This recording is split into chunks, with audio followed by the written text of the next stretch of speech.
Now listen to this. This is mind-boggling. This is just too much. This hadith is too much.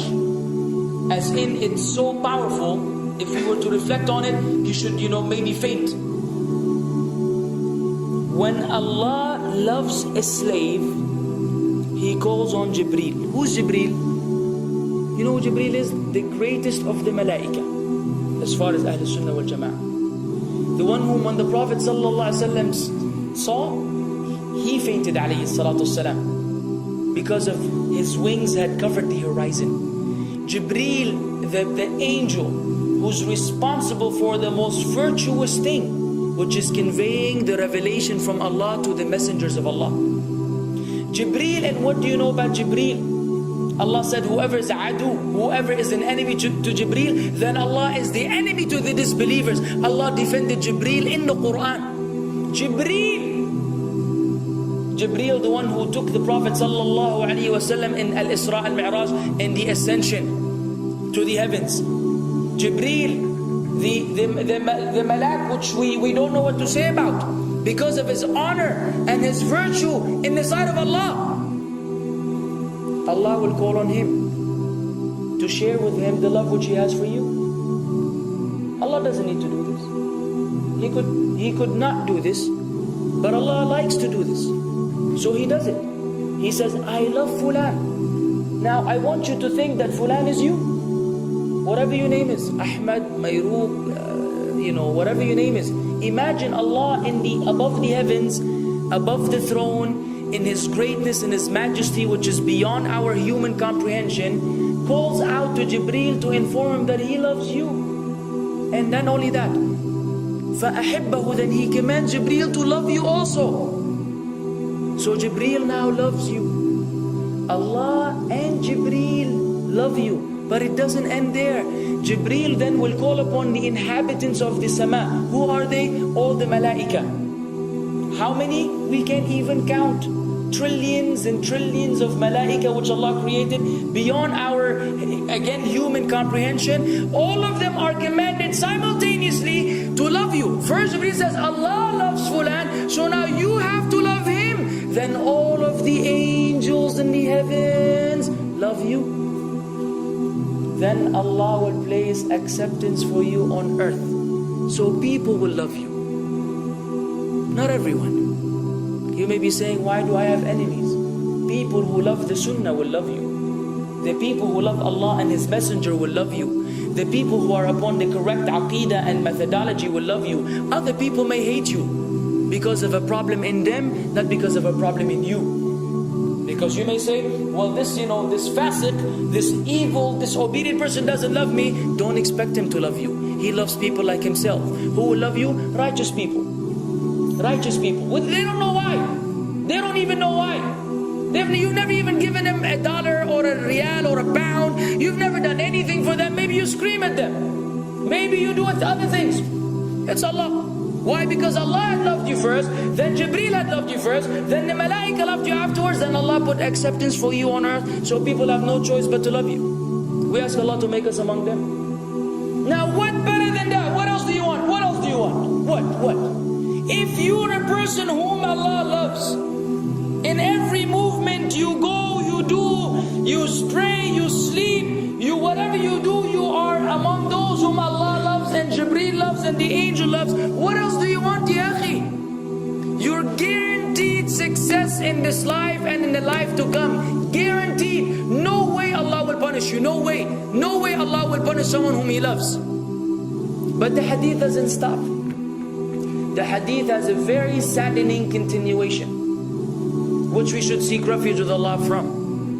وَإِذَا أَبْغَضَ عَبْدًا, and if Allah hates a slave, He also calls on Jibreel. And He informs Jibreel that He hates this person. So He will command Jibreel to hate this person. Then Jibreel will tell the angels to hate this person. Then Allah will put hatred for him on earth. La ilaha illallah. Imagine you walking upon the planet, the face of the earth which Allah created, while Allah hates you, and the angels hate you, and Jibreel hate you, and the righteous people hate you. What a sad state for a human being. And ikhwan, we could be one of those as well. If you are prideful, arrogant, you are qualified for this hatred, because Allah does not love kulla mutakabbirin jabbar. Allah does not love the arrogant, the prideful. If you go against the sunnah, then Allah does not love those who go against the sunnah.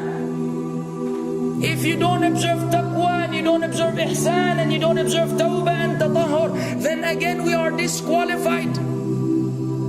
If you, many things which we can mention, many things which will bring about Allah's hatred and deprive us of Allah's love. It's a very sensitive situation, meaning right now you have to be one of these two. Either Allah loves you or He doesn't. But there's always good news, even for those people whom we can be amongst.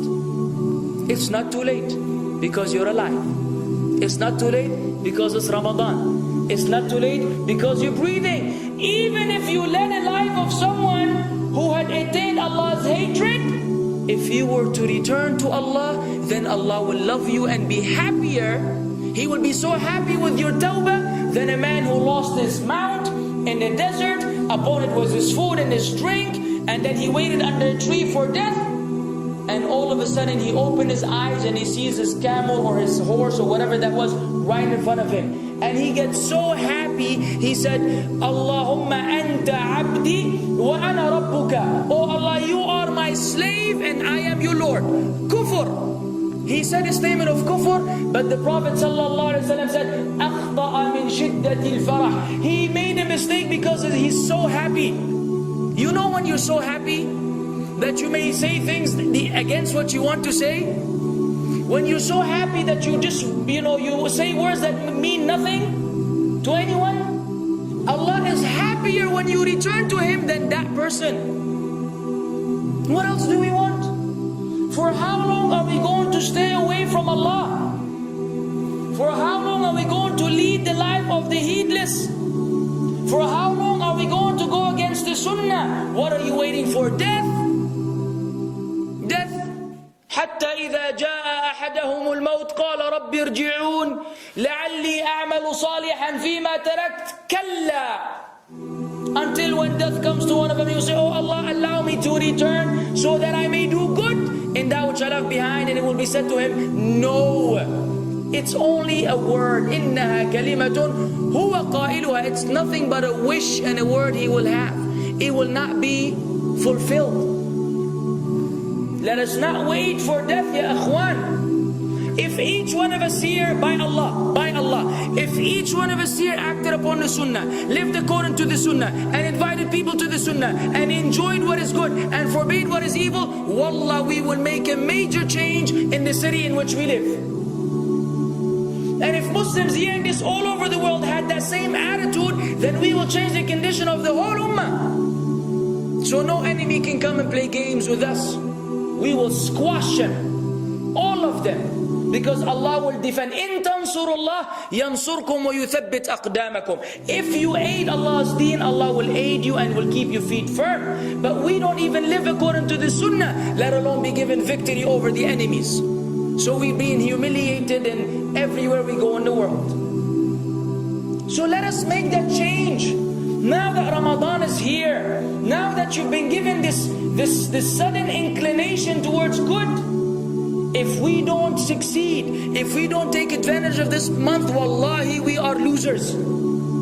If Ramadan ends and you are the same way you were before Ramadan began, then one of us is a loser. If we don't return to Allah after Ramadan, then we are losers as well. So tonight, bi'idhnillah, always on our mind, attaining Allah's love, acquiring Allah's love, fetching for the sunnah, and acting upon it whenever we're able to do so.